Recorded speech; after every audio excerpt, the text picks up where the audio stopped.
Taylor Swift and Travis Kelce got married in a garden in the garden. So-called butter moms are setting the vibe for a deep-fried summer.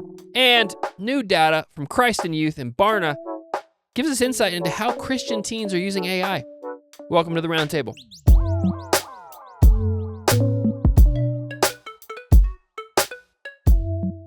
I'm Evan Barber, and I'm here today with CJ Fant in the studio, Jenna Mendel joining us remotely from California, and our producer, Jordan Hall. If you're new to the podcast, each week we look at three big cultural conversations that we think are shaping the world the next generation is growing up in. We also start each episode with one trending song, slang term, or Axis resource, and our goal is to help you leverage pop culture to start conversations with the next generation about life, faith, purpose, relationships, and technology. This week's slang of the week is the term NPC.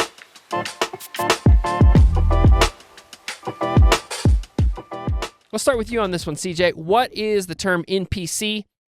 What does it mean? Yeah, so the term NPC kind of originates out of specifically role-playing games, and that could be a video game. That could also be like a Dungeons and Dragons or something like that. And essentially, it stands for non-player character or non-playable character, depends on what you're kind of rocking with. And the way I like to describe NPCs is, Evan, you're a purveyor of the fine arts. When you say, I like to think so. Let's say you go to a play, right? Yep. And there's, the people on stage and they're all acting acting it up, doing a good job, quoting Shakespeare, whatever. Yeah. And then there's like little objects on the stage that kind of set the scene, the set dressing, if you will. Right? That's where that term comes from. I would say that NPCs are the set dressings of video games. So they're objects? I mean, yes, they're code in a video game, just like everything in a video game, but they're not necessarily meant to be a core aspect of the way I describe it is they're there to make the game more believable in the same way that when you go see a version of, I don't know, West Side Story, the fire escapes and all those things, they aren't real. No one thinks they're real. Yeah. But they help you believe that it is happening and that to get you engrossed in whatever's going on. Yeah. That's kind of what the role of an NPC in a game is. Okay. It's almost you're not running in an abyss by yourself. There are other characters that make it seem like it's in fact, it would be sort of very creepy to play world. a big open world game and there's no one else there. Yeah. Sure. We would describe that as desolate and lonely, right? That would be the words people would use to describe. So then now this term is used to refer to someone who is incapable of critical thinking. Yeah. So that feels like a big there's something between the two. It's not really, because if I were to say Evan's kind of the set dressing of Axis, that would be pretty. Okay. Yeah. All right. Yeah. There's not really anything going on upstairs. Is sort of the idea. They're not interesting. They don't grab your attention, like that sort of thing. And so, just to be clear, the slang term NPC is often meant in a very kind of comedic, tongue-in-cheek way about someone, but it also is a little mean. Okay. And maybe not a little mean, maybe a lot mean. I don't know. Jenna, you wrote about this, so I'm curious, because you weren't as maybe familiar with the term as I was. What did you think as you were learning about NPC? Well, my older brother is a gamer. He's 20. Well, he just turned 27 this week, and he referred... Happy birthday. Happy birthday, Josh. He referred to someone as an NPC, and I thought it was really funny. And I was like, oh, we should talk about this for Access, because my brother's a gamer, so it makes sense why he's using that term, even though he's not a teenager, obviously. But I've heard teens use that a lot, and I was like, I feel like parents, this is a pretty easy one to understand once you have a little context. Yeah. And it would be really funny as a parent if your kid was just going through the motions and you were like, okay, NPC. I think that'd be really funny. I think if your kid's a gamer, it's very likely they know what this term means. But this is not just an online term, right? People are actually, even your own brother. Yeah. This is a term that is used outside of the internet. Yeah, he was talking about having a conversation with someone and they weren't really engaging with him at a deep level. They kind of were just giving a surface level answer every time. And he was like, yeah, they're being such an NPC. And I was like, That's not the way I would have put it, but sure. Because yeah, I mean, so part of this term comes from a trend that was really popular a handful of years ago that were called NPC streamers, and there were these people that would get on a live stream like a Twitch or a YouTube live, and they would just say canned responses. Like they kind of would so okay, I'm going to throw some gaming terms at you. So the term idle animation is kind of the default animation a character does when they're not doing anything else. So they kind of would they would do their idle animation, which often is like you're kind of just bouncing your shoulders and like you're moving your arms a little bit. Think about the choose your fighter screen from Street Fighter or the choose your skater from Tony Hawk, right? Like that's the idle animation, right? And then they would just like say something that'd be like, thanks, because that's like what NPCs in games do, where like if you run into them, they're like, whoa, watch it, buddy. Like they have this like very specific way of speaking. If I might trigger some people, and if you've ever played Spider-Man 2, but kind of famously, there's a kid who loses their balloon, and they're like, "My balloon!" So like, it's and so people would get back to NPC streamers. People would get on and kind of do this idle animation, and they would do it for like 4 or 5 or 6 hours. Like it was insane. Oh my god! And people would donate money to them, and then sometimes the donation would trigger a dialogue. Basically, like they would like say something because someone donated. I still don't know why it was so popular. There's some very famous, pretty surreal. Oh, it's very surreal experience. I just wanted to point that out because I actually do feel like those streams were pretty significant for bringing the term NPC kind of to the forefront. Okay, because you would just be scrolling TikTok and you'd see like you would when you swipe up on TikTok, sometimes you get TikTok lives. And you would just see like a random person who's like kind of dressed up kind of weird, and they'd maybe say one phrase, and you're like, what are they doing? Like they're not talking to the audience. Yeah. They're not doing something specific. They're just kind of sitting there doing nothing and then saying canned kind of scripted phrases. And so that was the NPC streamer trend, but obviously the slang is bigger than that trend. I've yapped about this for too long. No. Interesting. Oh, it's okay. Yeah. It makes me feel like I'm an old, out of touch person. I mean, the more you're discussing it, the more I'm like, there's a thing. Maybe it's because I'm trying to cope with getting older, but I feel like there are things where you can fully understand it and be like, I still don't understand why this is happening. Yeah. And I feel like NPC streamers for sure were that for me. It was like I understand what they're doing, and I understand that it's like funny. Yeah. But then also like what? Yeah. So. Well, it sounds like in most common uses of the word today, or the acronym, I guess, today, it's not a compliment. Yeah. If someone says to you, you're acting like an NPC, it's not a good thing. It's because they think you're not thinking as hard as you could, is maybe one way to put it. So if you hear that term in the wild, that's probably what it refers to.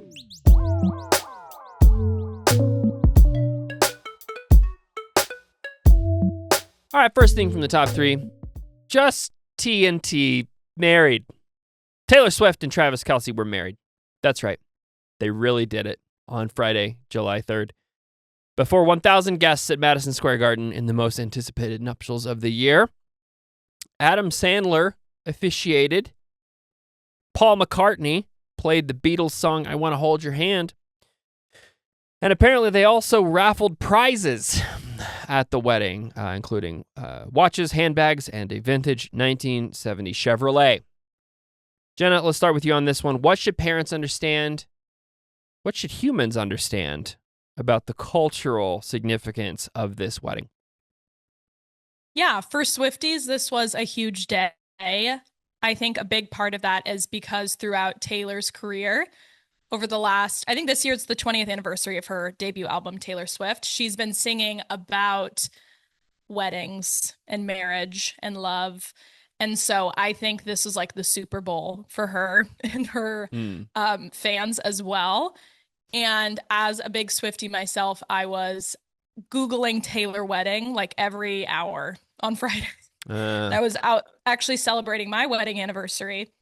And then I was also feeling happy that we have anniversaries that are close to one another, which is just showing my parasocial relationship with Taylor. Yeah. But I was just searching. I was so curious about it. I think what I highlighted in the Culture Translator a little bit was the like privacy and the publicity of it. Like it was both private and public at the same time. In terms of it being private, there was like no phones allowed, and NDAs, non-disclosure agreements, were sent out to celebrities. Basically, that was them legally agreeing that they weren't allowed to share about details of the wedding, but then very public in the sense that it's a busy holiday weekend, biggest city in the country. Can I ask a question about that? The NDA thing, like, so essentially, people haven't broken that yet. So there's a lot of things supposedly that went on at the wedding that no one knows about unless you were there. The NDA was for the invitation of the wedding, from what I understand. So, like, the location, like, you probably opened that up and freaked out that you were invited, and it was like, you can't tell anyone. But since then, like, Good Morning America, they had some of their anchors were at the wedding, and the next morning they talked about the theme garden within the garden. Yep. So they're allowed to talk about it, but I think people don't want to share, even though now like they can technically. I think there's some sense of like you want to honor the privacy, maybe. Got it. That makes sense. I mean, because obviously there's some things that the Adam Sandler, the Paul McCartney stuff that is public, but I was like, what does this mean that there are things that they're like still not supposed to say about what happened there? I was just curious. It was more the initial, like the wedding itself and like the confirmed date. But I know that AP and some other news publications got the permit that Taylor had submitted to the mayor of New York about the event and everything. So people were pretty confident it was happening then. It was just a matter of like, oh, is the marriage happening today? Like, are they already married and this is just a reception? But we found out that they were actually getting married that day at Madison Square Garden. But yeah, huge day for the Swifties. There's definitely like discourse within the community on people being upset about the like spectacle of it all, and then other people like upset like, in very what way? Excited. Like a lot of people think it's very tacky. First of all, and which I'm like, Taylor Swift is tacky, y'all. She's not like a cool girl.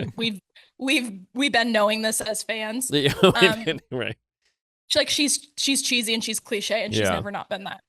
But I think a lot of people are also upset with the ways that it impacted New York City and the security costs of the event and different things like that. People think it's out of touch, whatever.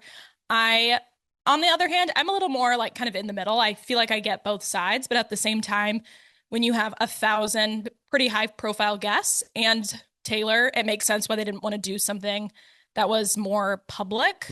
I think it makes sense why they wanted more security and privacy. But at the same time, I can empathize with like feeling frustrated that there's like this big spectacle. And I think what's adding to it, I was talking about this with our boss, Kate, was like, I think because she hasn't released any photos of it, people are like, we feel like we have a right to know. It reminds me of kind of the relationship people in the UK have with the royal family. Like we feel like we've invested in this person, like we deserve to know this. And she hasn't like shown us yet. And so I think that's adding a lot more anger from a lot of people, which is interesting, but those are some of the that's such a strange thing to think. I have the right to have images of this person's wedding. Just to like, I think a lot of the conversation that Jenna is talking about, I think also is, hey, if you want to have a private wedding, don't do it at Madison Square Garden. I think that's a lot of the conversation. Like there are 1,000 people venues in the middle of the woods in an actual garden if you wanted that, like you wouldn't have to do that much security for, because if people don't know where it is, like you can lock it down a little. But when you're in the center of New York during the July 4th weekend, like you're kind of asking for the attention but withholding it. And that's a lot of the I think a lot of the criticism of it that Jenna's alluding to is related to that I find particularly interesting, but I'm less in the Taylor Swift like fandom camps. But I think it's just I find it interesting. It doesn't really affect me what Taylor Swift does. Obviously, if I lived in New York, I might have a different opinion. Might affect your commute. I do think the royalty thing is an interesting connection, and I actually was thinking about it. That I think a little bit Taylor Swift kind of wants to be that. Maybe she doesn't. I don't know, but it feels like that's kind of like it feels that way. I will say, in a constitutional monarchy. there's more of an obligation that the people know what the royals are doing than just a random celebrity. Okay. And England has always played into the spectacle of royal things like a wedding or a coronation or whatever. But there's also always been this sort of homespun vibe to what Taylor Swift does. I mean, wasn't the engagement subtitle your English teacher and your history? I don't even remember what it was. Gym teacher are getting married. Well, I think what we talked about when that stuff happened was Taylor Swift has to try to convince people that she is relatable, even though I think this is for sure my perspective. She lives in such a different world than you and I, right? This is actually exactly kind of where I wanted to take this. Yeah. And maybe I'll throw it to you, Jenna. Like, for the average young person, let's say, I think probably young women are more likely to look at this and have a thought than young men. I could be wrong there, but I'm curious, like, do you think any of this will shape the way that maybe Gen Z women will think about marriage? Or is this like, this is just so completely alien and unattainable, and this is just not anywhere in the atmosphere I live in that it wouldn't even connect? It's a good question. I think that Taylor having the career that she's had and then getting married almost as like a cherry on top is following a pattern that I think a lot of young women see for themselves. Rather than starting their life with someone, they want to make their way in the world and then find the right person later. So I think that is what will have a cultural impact. I think it's great that she got married and is not just doing the like, I found the right person for me, and they're just kind of like together. Like, I think it's great that they are in a covenant relationship, and I think as Christians we can celebrate that. But yeah, I think more than anything, that's what will impact people. I think people are going to see a billionaire's wedding and think, yeah, this isn't feasible for me. And I think also because we haven't seen any pictures of the wedding, I can see anything that the wedding looks like. Even if it's the chicest, coolest thing ever, people will hate it because it's out of touch. And of course she was able to do that because she's a billionaire. And if it's really cheesy, people are going to say, you're a billionaire. Why is it cheesy? It's ugly. You're the worst. Like, people are just going to find their way to hate it. And so I can see why she's withholding images of it. I think it must be nice that like literally everything she does is public fodder. So I can see that, like, having that brief period of time. I think she will release the photos. Like CJ says, I think she sees herself as an important historical figure. And I think that Dior didn't just make her this dress just for 1,000 people to see it. Like, I think that's going to be in history books and different things. So yeah, I think more than anything, it's kind of the role that marriage plays in a woman's life and like the timeline of that. But Taylor's been very open about wanting to get married throughout her career. So yeah, it's not super surprising. Off of the whole spectacle, Jenna, what's a conversation starter that could get into some of this?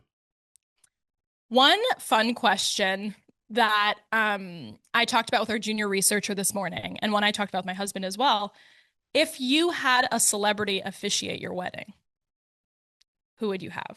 Because they chose Adam Sandler. Finally, which I think is the giant really baggy basketball shorts in the room. We have to address it. There were definitely like Dior basketball shorts for sure. No, wow. Jenna, I don't know if this was legitimate, but I did see a picture this morning of them at the altar with Adam Sandler, and he is wearing at least a suit jacket. So I was a little disappointed that he wasn't wearing an oversized T-shirt and baggy shorts. I feel like it's probably an AI image. Yeah, maybe. It didn't seem AI to me because it some of the artifacting, but it could have been for sure. Who knows? Yeah. We'll know soon enough. It passed the sniff test, which isn't as reliable as it used to be. Your sense of smell is not I think as good that's as like it once was. a more silly question, but I think there's a lot of questions within, like, what is a wedding for? What makes a wedding special? What makes it different from just another celebration or party? But I think the officiant one is silly.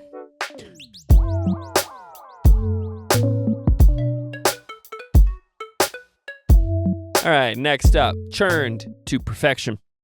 Butter is back. The moms are using butter and claiming it as a sense of identity.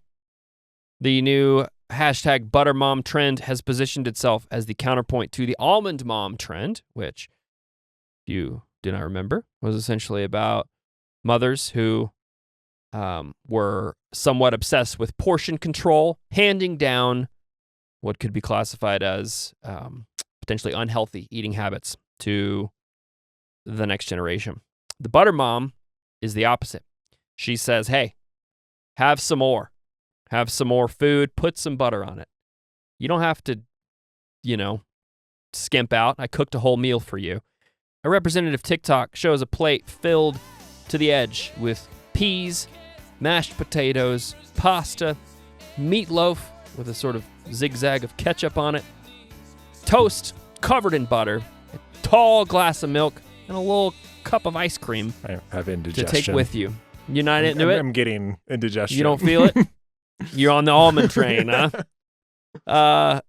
Let's start with you, CJ. Indigestion or not, yeah. What should parents understand? What do you think of this butter mom trend? Yeah. And then I want to go to you next, John. First off, butter. Love it. Big fan? I love butter. It's so good. Get some Kerrygold. Yeah, Nice, like Kerrygold. Just good stuff. Yeah. I will say I'm maybe not the person to talk about this fully. I think a lot of these trends. I'm just trying to balance it out. Well, we had Jenna had her moment. I want to at least draw attention to that I'm like, there are things that I don't fully understand here when it comes to oftentimes a young woman, the first person who makes them realize that they're physical, that they have a body that they inhabit is often their mothers. Yep. And it often can be a negative thing. It can be a positive thing. It's interesting. Jenna, I'm curious, like, I feel like the almond mom trend was never like a positive trend. People weren't like excited.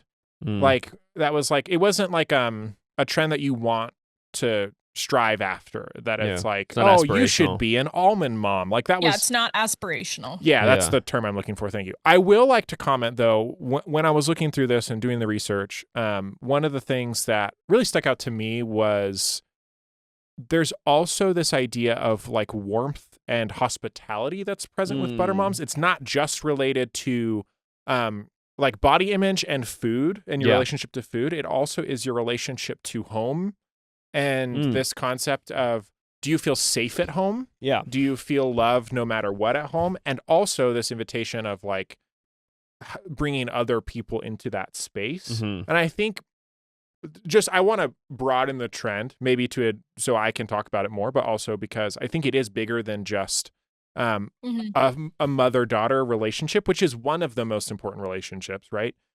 But it's also a bigger thing than that. And it's this kind of the way that you present your house and this idea of hospitality. And so I wanted to include that because I do think that's maybe missed if we just talk about, well, is this just how we relate to the food that we eat? Sure.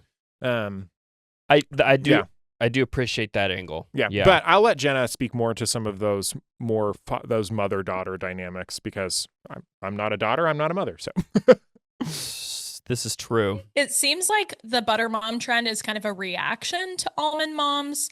And almond moms are what they sound like, moms that are eating almonds. It's kind of a joke. My mom, just to be clear, like only eating almonds. My mom loves almonds.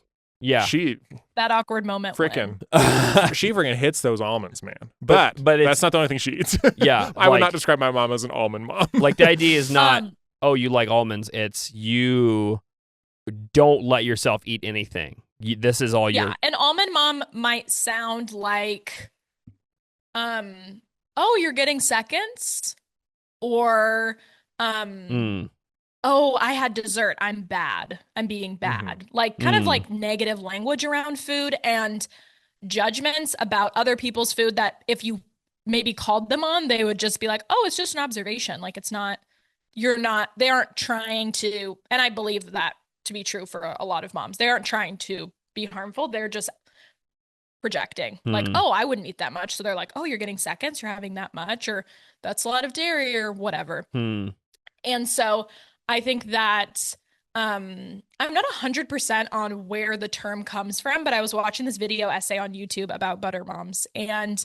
they talked about, there's like this clip of Gigi Hadid's mom, and she's like on the phone, Gigi is, and she was saying that she was hungry to her mom, and her mom was like, okay, like get 2 almonds and just be like chew them for a while and like suck on them, like let that be like kind of your snack.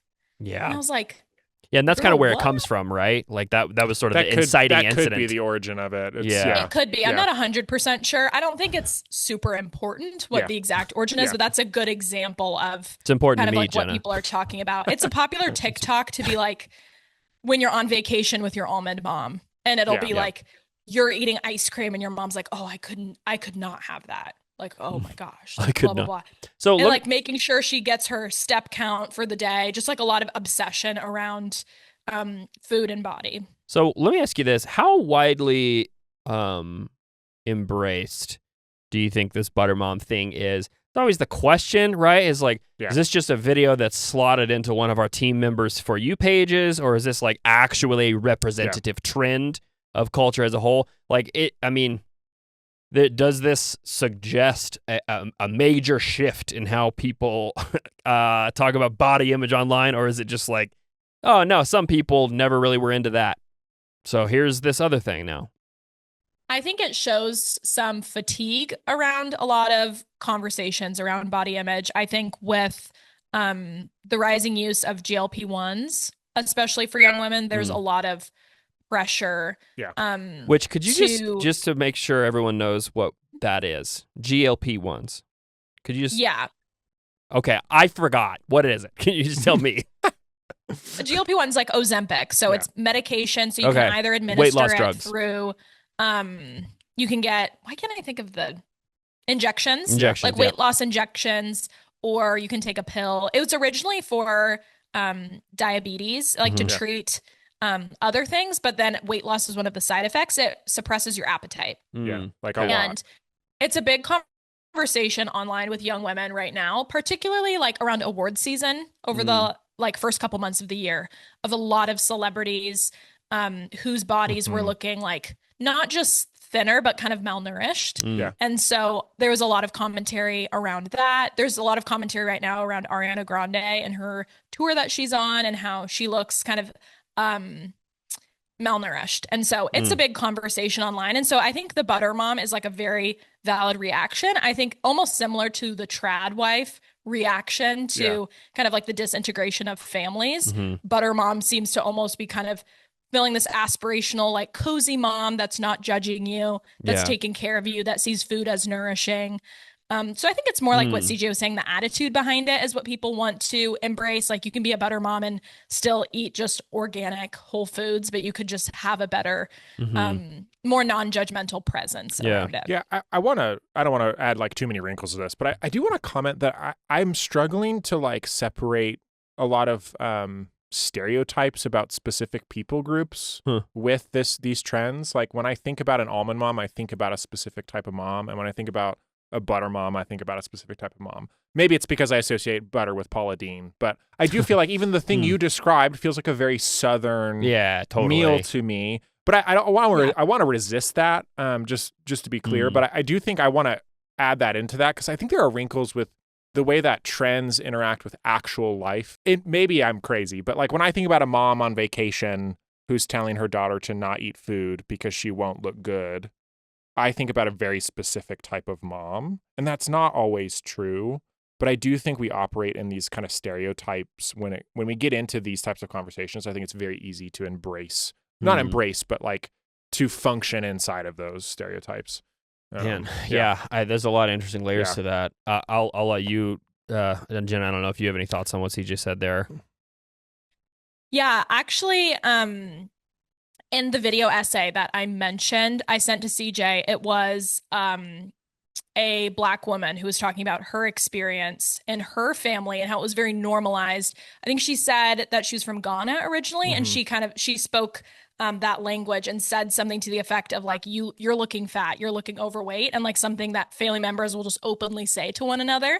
And she talked about how that can be in Hispanic cultures as well, but how we kind of normalize it because it's in culture. Like, oh, it's cultural, so it's okay. And she kind of went on, and she had a more progressive perspective, but she was like, you know what else is cultural is like racism and sexism and different things. So it's like, just because it's cultural and normalized doesn't mean it's good. So I think there's something interesting there as well, that some cultures it's very normal to talk about your body and what you look like and to just point out you're overweight. And then in some cultures that would be like so upsetting or offensive. And so maybe then they're a little bit more passive aggressive about it. That's what it tends to be, what I've seen with almond moms and the almond moms that I know. It's like coming from this place of virtue and self-control, and a little bit of passive aggressiveness and some judgment kind of like leaking out.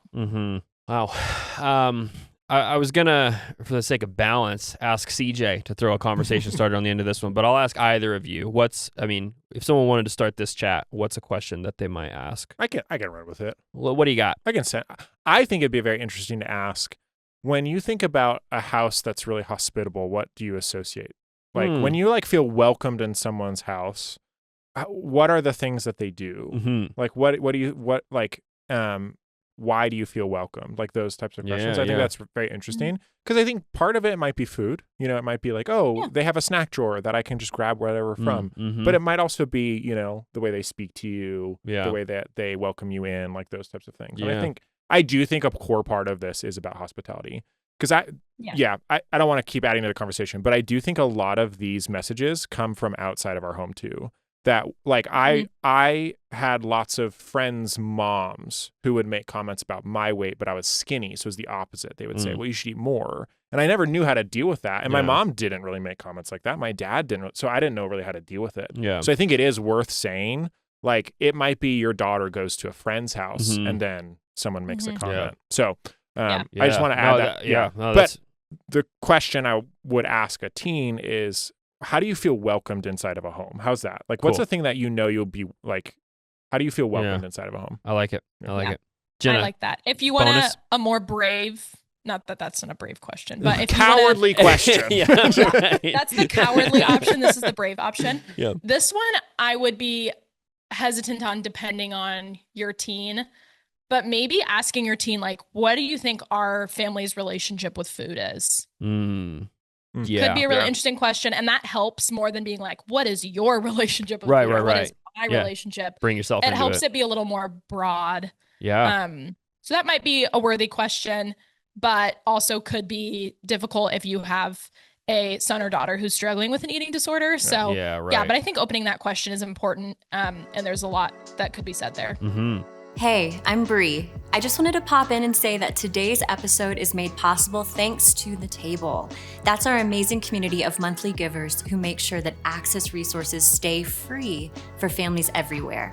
So if your family's been impacted by what Access does and you want to pass that on to other families, I'd love to invite you to join us at The Table.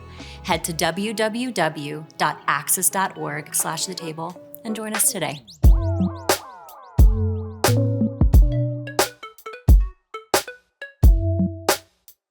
All right, final thing this week, ask me anything. A new study from Barna and Christ in Youth explores the complicated relationship that Christian teens have with artificial intelligence, among many other things, but we're going to focus on this one particular part of it.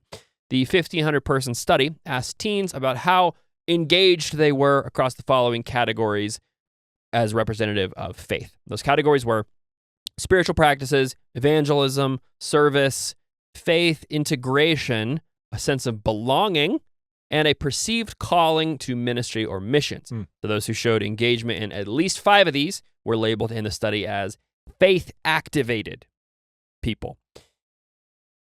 So these are young people who see faith as like a central part of their life. It's a crucial part of what makes them them.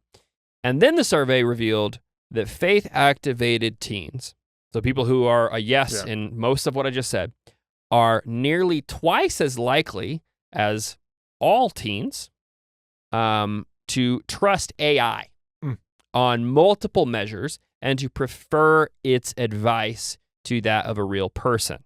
So the specific questions were, and you could say agree or disagree or whatever.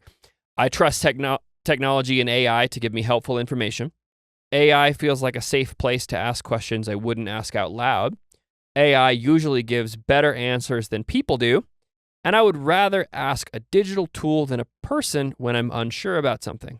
And again, people who were strongly engaged in Christianity were twice as likely to say yes to all of those as the sort of average of all teens.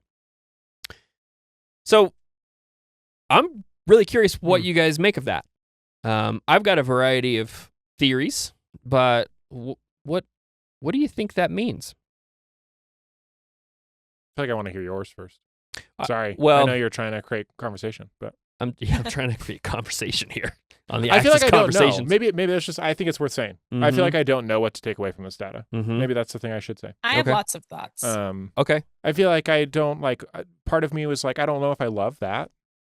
Like you don't think this is and I'm curious if that's positive. Yeah, like obviously it's positive that there are kids who are like, I want to go into ministry, right? Or whatever it is. But like as someone who maybe probably has a more negative perception of AI than the average American.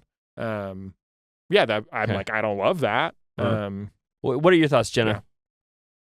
I talked with one of our junior researchers before this and got some of her thoughts as a recent college graduate, kind of talking about this, being a Christian who does use AI for not everything, but to like for quick questions or to help with professional emails, things like that.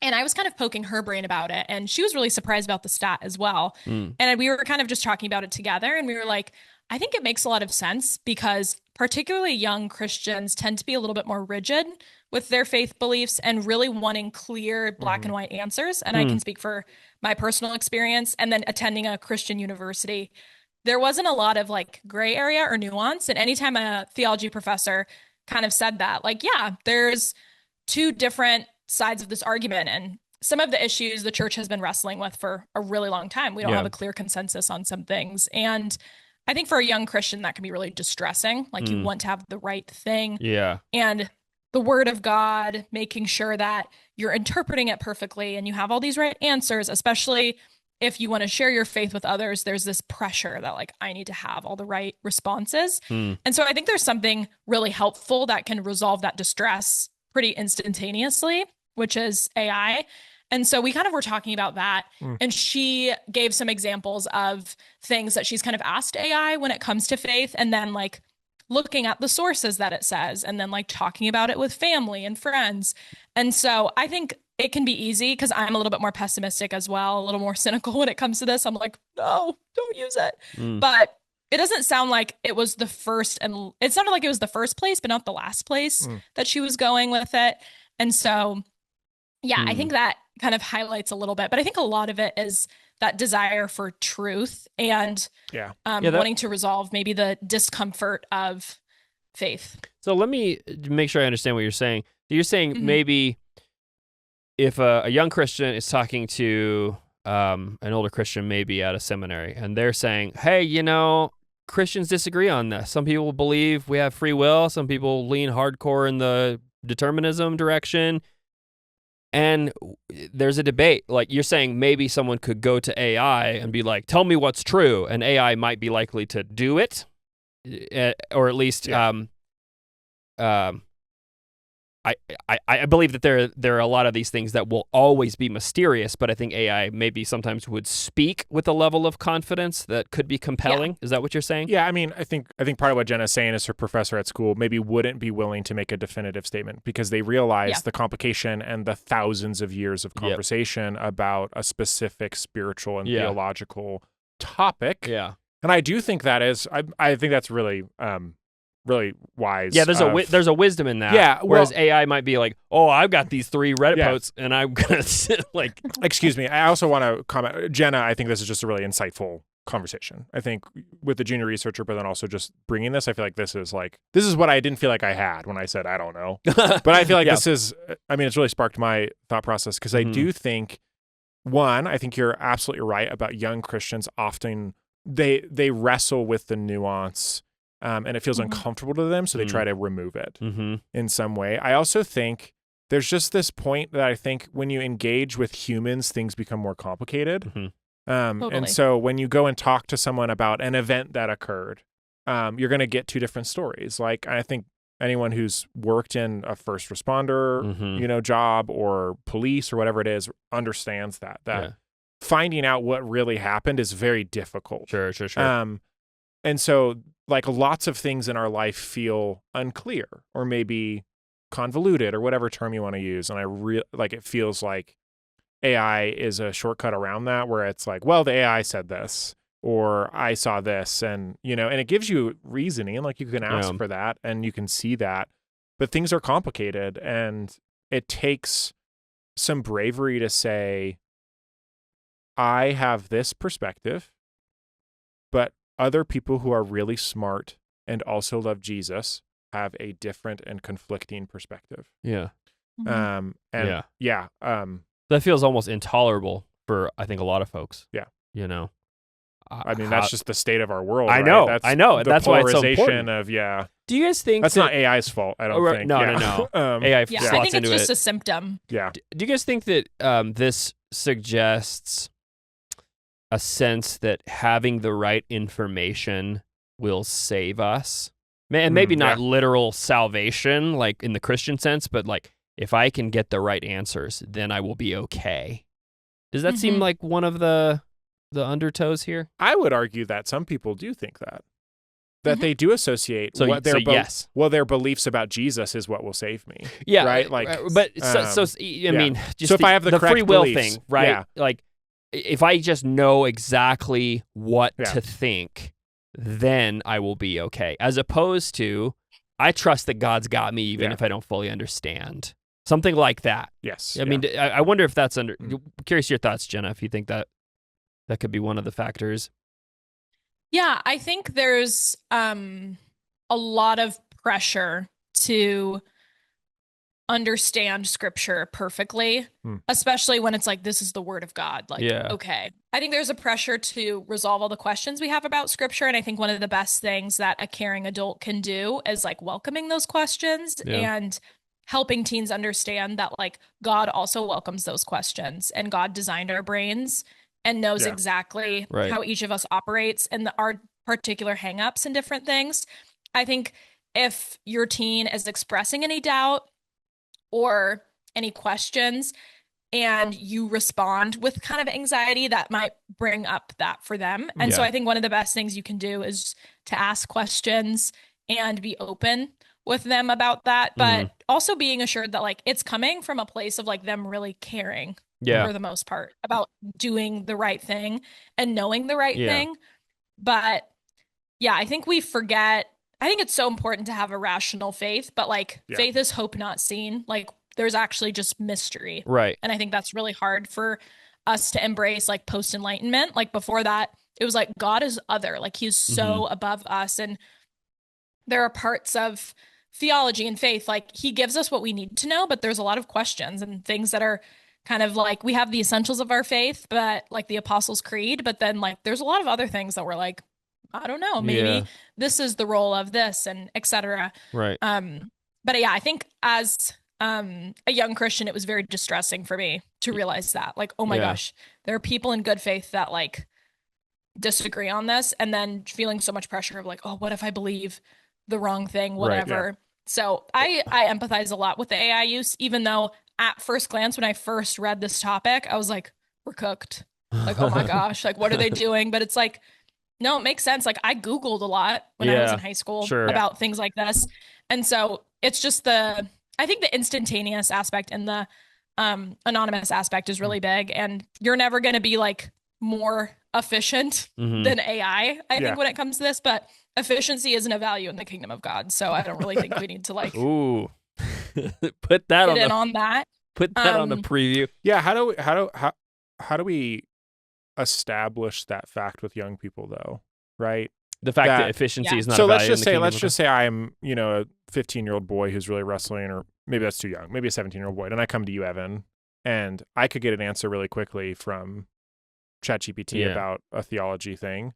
But then I come to you and you like kind of hum and haw and ponder, which as an adult, I realize is actually much better. But maybe I'm 17 and I don't think that way. Sure. How do you help like instill into young people that it's actually good to weigh options and say it's complicated? And, I think you touched on that a tiny bit, Jenna. I wonder if this is something we model as adult Christians, whether it's a parent or a youth leader. Is this something we say out loud? We like have to tell them, hey, part of faith is things are complicated and sometimes convoluted and confusing. And there aren't clean answers for everything.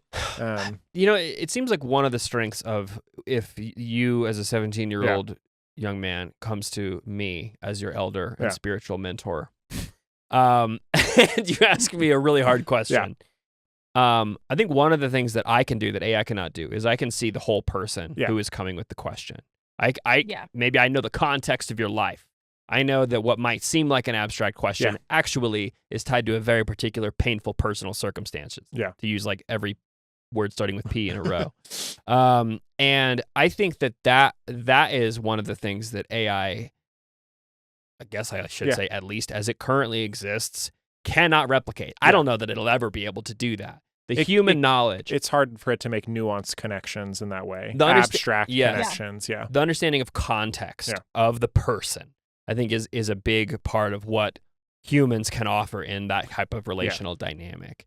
It's such an interesting tension, because I feel like on the one hand, like you were saying, Jenna, saying, hey, asking questions, this is good. Wondering, wrestling, the writers of scripture did this.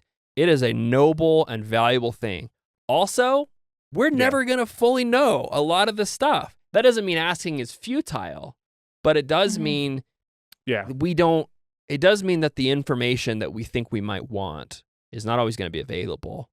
So like, how do we say, yes, ask, wrestle. Also, it was ultimately about a relationship and not answers to a Christian quiz. Right? Totally. I think there's something else that's worth noting, to notice if your teen is maybe struggling with some scrupulosity, which, if you guys aren't familiar, that's a subtype of obsessive compulsive disorder, OCD, involving religious or moral obsessions. And I think in Christian spaces, this can often go kind of unnoticed, but this is kind of marked by like a pretty significant distress that comes from not being able to fully resolve different things. And so if that kind of sounds like your teen, that might be helpful to look into, because actually getting answers might be a little worse for them, in terms of that being their pride. Like, the motivator of it is really more anxiety than it is just genuine curiosity. So that's also something to note. Again, that's a lot, but might be worth looking into as well. And I wish that was something that like youth pastors and ministers were a little bit more dialed in on. I think a lot of that's because that's not in seminary training, not because that's like a personal failure. Sure. But I think that can be really big for teens. And I think as parents, that can be a helpful thing to name and notice. Yep, for sure. I'm really glad you said that. Jenna, that's a very important perspective. Something else important to note is just the built-in unreliability of AI, just because it's an amalgamation of so many different sources. And I think that that's worth bringing up with teens as well, and kind of getting their thoughts on how that information is sourced. It's good.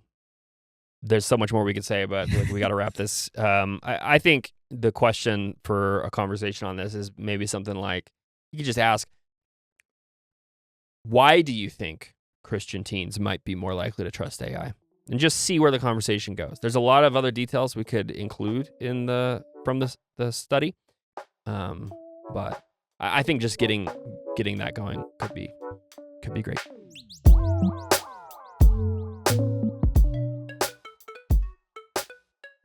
Thanks for tuning into the Roundtable this week. On your way out, here's CJ Fant with a quick roundup of some of the rest of the cultural landscape. All right, here we go. The round of 16 is officially wrapped with the World Cup, with all three host countries getting eliminated, which is the United States, Mexico, and Canada. Also, another notable casualty is Portugal. Cristiano Ronaldo has said that he's done competing in the World Cup, so that's kind of a big exit off of professional soccer scenes. Building on the trend of hosting in-person experiences, Charlie XCX has announced official listening parties at like theaters across different countries, across the United States and other countries. This is for her upcoming album coming out on July 24th. That's called Music, Fashion, and Film. Considering how big Brat was, we'll see how big this album is. But okay, that's in the future.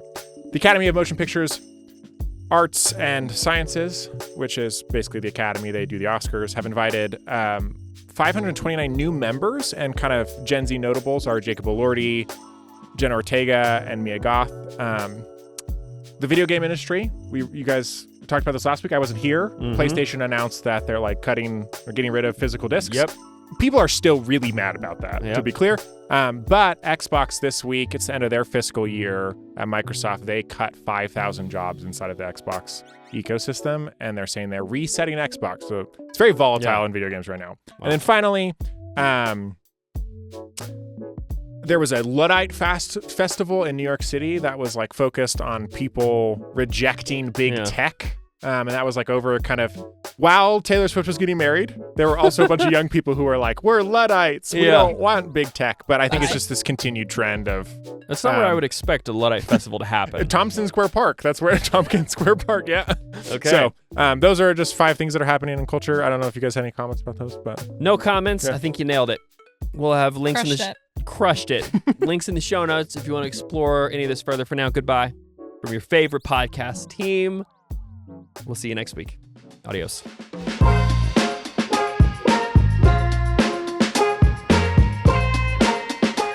Thanks so much for watching. This podcast is made possible because of our generous donor community, The Table. To help us support more parents and other caring adults through culture translation, we love to invite you to check out The Table by clicking right here. Also, if you've been impacted by what we do, would you consider letting us know with a like, comment, or a subscription, as well as sharing this episode with someone who you think it could benefit? Thanks for caring about having intentional conversations with the next generation.